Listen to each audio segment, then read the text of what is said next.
This video is going to help us create a playlist. Playlists are important because when we send our students to YouTube, here's just the home page. You're going to notice that if I scroll down, there's some pretty questionable material that's only a click away. So I'm going to create a playlist. The first step is to sign in. If you've already checked your Google email or your Google account or logged in, your name and picture may already be up here. If it's not, you can just sign in by clicking that blue button and going through the steps that I just did.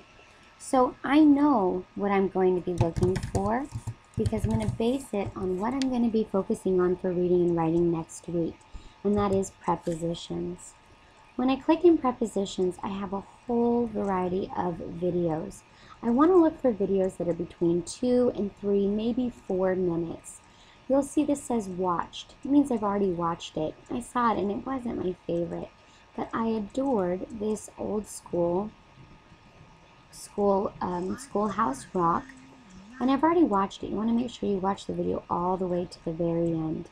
So now that I found a video that I liked, a video that I know I'm going to want to share with my students, all I have to do is click Add To. And this is going to ask me, do you want to add this to a list you already have, or are you going to create a new list? Well, I'm going to be creating a new list because I want a list that's only about prepositions.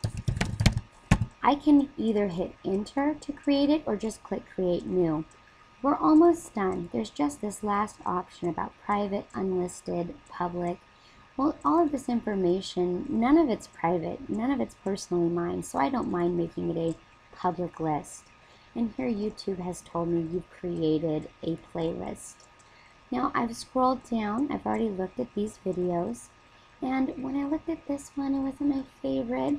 And as I scroll down, I'm noticing that it's getting less and less interesting. Oh, here's a good one.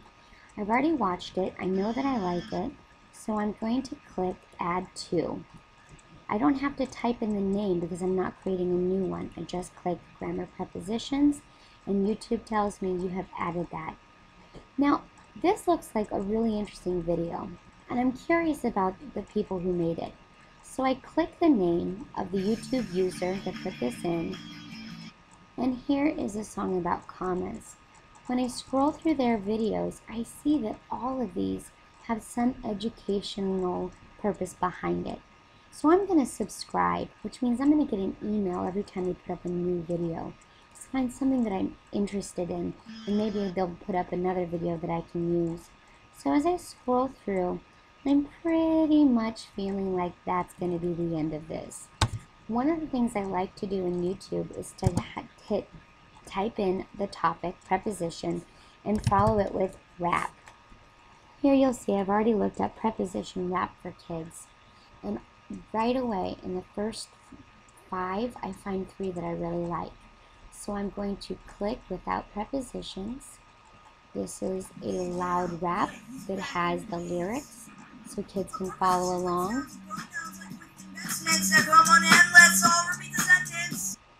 And it's really fun when the lyrics are because then you can sing it as a class.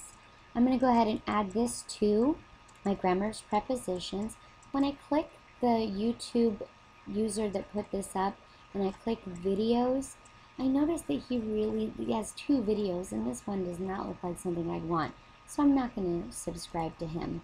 I'm just going to navigate by clicking my back button so that I get to that first page that says Rap for Kids. And here's another one. I've already seen it. I know I like it. I'm going to scroll down. I'm going to click Add To, and I'm going to choose Grammar Prepositions. This tells me you've added that to Grammar Prepositions.